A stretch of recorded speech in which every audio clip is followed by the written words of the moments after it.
Imagining new technologies is easy. Figuring out how to bring them into the real world is much harder. If you're trying to design something futuristic, chances are you're waiting on the materials available to catch up with your idea. Battery technology is an area that has seen little progress in innovation, but there are some exciting solutions that can help us to reimagine what mobility will look like in the future. Prologium makes a solid-state battery. The battery in your phone is also lithium-based, but it uses a liquid to move energy around. This means they get hot, they're more flammable, and they can explode. Remember the Note 7? Solid-state batteries use solid electrodes and electrolytes, making it much more stable. There are a few reasons why we think solid-state batteries are going to be the next big thing. While they're much smaller and cheaper than current liquid-based batteries, they can potentially charge faster, last longer, and just have better overall performance. Today's batteries have short lifespans, and the constant charging and discharging slowly erodes their performance. Solid-state batteries are projected to have life cycles longer than the current 2 to 3 years that we're getting in batteries today. There are several categories of solid-state batteries, each of which uses a different material for the electrolyte. As we're still dealing with an emerging technology, researchers are still coming to grips with what type of solid-state electrolyte is best used for different product categories. Prologium uses FLCB. This is the only lithium chemical battery that adopts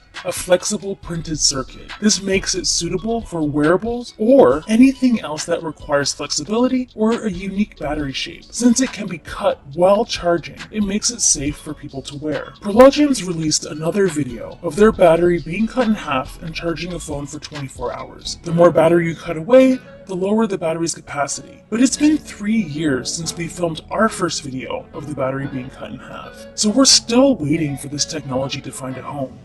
It seemed very simple. The wearable market was going to grow, and it is, but we have yet to see Prologium appear in mainstream products. Frustratingly, the battery of our electronics is the one component that has yet to see a significant improvement. Processors, displays, and form factors have all taken dramatic leaps forward, but the battery only improves a few % a year, and the improvements to daily battery life come primarily from the CPU and display improving their power consumption, not from the battery itself. We're hoping that this will be the year that solid-state batteries finally find a home in wearables. But they're not the only game in town, and maybe that's why they haven't caught on. Hydrogen fuel cells are the EV battery of choice in Japan. There's only a few countries in the world that are all in on hydrogen power, and Japan is one of them. Meanwhile, Aqua Battery's Blue Battery stores electricity using only water and table salt. This is a radically new way to store energy, and it's environmentally friendly. Nanowires are hoping to be the base of a battery that never dies. Nanowires are thousands of times thinner than a human hair and made of gold. They're suspended in an electrolyte gel to avoid snapping while charging. Copper foam substrate is another version of the solid-state battery, though its 3D structure allows for a more efficient and less linear transfer of energy. Over-the-air charging is also possible thanks to U-beam.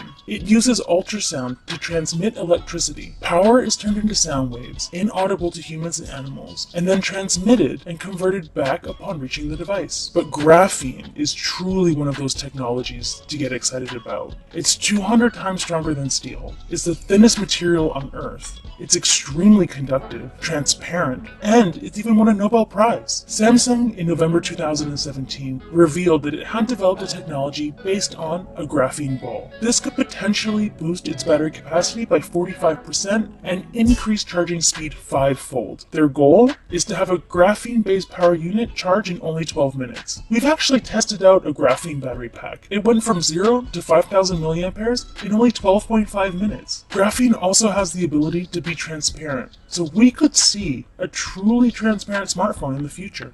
Graphene has the potential to change the way speakers are made. It can turn seawater into drinking water, revolutionize stem cell research, change low-light photography, prevent building collapse by being built into structures to show structural defects. And electric vehicles aren't discounting this technology either. Lithium-ion batteries aren't going anywhere. They're going to be the battery found in our smartphone and laptop for at least the next 5 years. But the key to new form factors is being able to power them from new sources. We're going to be tracking battery technology quite closely because we see it as an integral part of how we change our mobility. For more news on future trends, please be sure to subscribe to Mobile Geeks so you don't miss out on more great videos like these. I'm your host, Nicole Scott.